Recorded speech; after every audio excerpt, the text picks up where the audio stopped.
দক্ষিণ দিনাজপুর জেলার ৬টি বিধানসভা কেন্দ্রে ২০২৬ সালের নির্বাচনে তৃণমূল কংগ্রেস ও বিজেপি থেকে কারা প্রার্থী হতে পারেন, কোন দলে কারা এগিয়ে রয়েছেন এবং কোথায় কী চমক থাকতে পারে সবকিছুর বিস্তারিত জানতে প্রথম থেকে শেষ পর্যন্ত নজর রাখুন আমাদের প্রতিবেদনে। বিধানসভা নির্বাচন যত এগোচ্ছে ততই রাজনৈতিক উত্তাপ বাড়ছে জেলায় জেলায়। তবে এখনো পর্যন্ত দক্ষিণ দিনাজপুর জেলার ক্ষেত্রে কোনো রাজনৈতিক দলই আনুষ্ঠানিকভাবে প্রার্থী তালিকা ঘোষণা করেনি। নির্বাচন কমিশনের বিজ্ঞপ্তি প্রকাশ না হওয়া পর্যন্ত চূড়ান্ত টিকিট তালিকা সামনে আসার সম্ভাবনা কম বলেই মনে করছেন রাজনৈতিক বিশ্লেষকরা। বর্তমানে যা কিছু সামনে আসছে তার বেশিরভাগই রাজনৈতিক মহল, স্থানীয় নেতৃত্ব এবং সংবাদ মাধ্যমের জল্পনা বা অতীত নির্বাচনের ফলাফলের ওপর ভিত্তি করে তৈরি অনুমান। বিশেষ করে তৃণমূল কংগ্রেস ও ভারতীয় জনতা পার্টি, এই দুই প্রধান রাজনৈতিক শক্তির সম্ভাব্য প্রার্থী নিয়ে কৌতূহল তুঙ্গে। দক্ষিণ দিনাজপুর জেলায় মোট ৬টি বিধানসভা আসন রয়েছে। সেগুলি হল বালুরঘাট, কুশমন্ডি, কুমারগঞ্জ, তপন, গঙ্গারামপুর, হরিরামপুর। এই ৬টি আসনেই রাজনৈতিক দলগুলির সংগঠন ও সমীকরণ আলাদা, ফলে প্রার্থী বাছাইও যথেষ্ট গুরুত্বপূর্ণ হয়ে উঠেছে।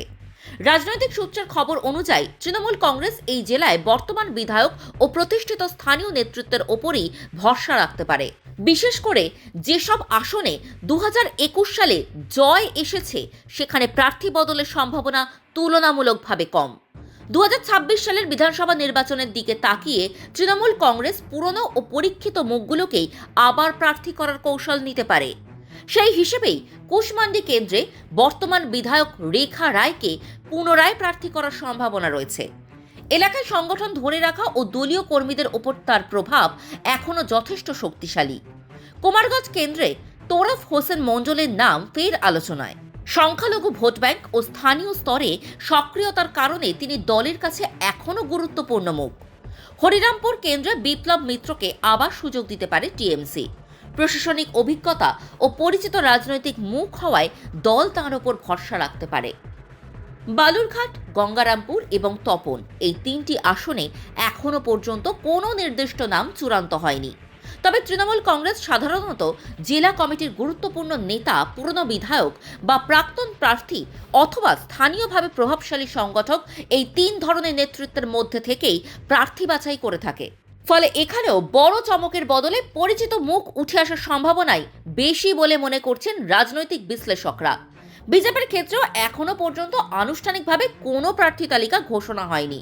দলটি দক্ষিণ দিনাজপুরের সংগঠন মজবুত করার চেষ্টা চালাচ্ছে এবং সম্ভাব্য প্রার্থী হিসাবে তপন বিধানসভা বুদরাই টুডু, বালুরঘাট বিধানসভা অশোক লাহিড়ী, গঙ্গারামপুর বিধানসভা সত্যেন্দ্রনাথ রায়, এছাড়াও জেলার বাকি 3টি কেন্দ্র কুশমন্ডি, হরিরামপুর ও কুমারগঞ্জে বিজেপি পরিচিত, সংগঠন সমর্থিত ও স্থানীয়ভাবে গ্রহণযোগ্য মুখের ওপরেই ভরসা রাখতে পারে। সব মিলিয়ে বলা যায় ২০২৬ সালের বিধানসভা নির্বাচনে দক্ষিণ দিনাজপুর জেলা এখনও প্রার্থী ঘোষণার অপেক্ষায়। অক্টোবর-ডিসেম্বর নাগাদ কিছু নেতা নিজেদের সম্ভাব্য প্রার্থী হিসেবে তুলে ধরলেও চূড়ান্ত সিদ্ধান্ত আসবে নির্বাচন কমিশনের ঘোষণার পরই।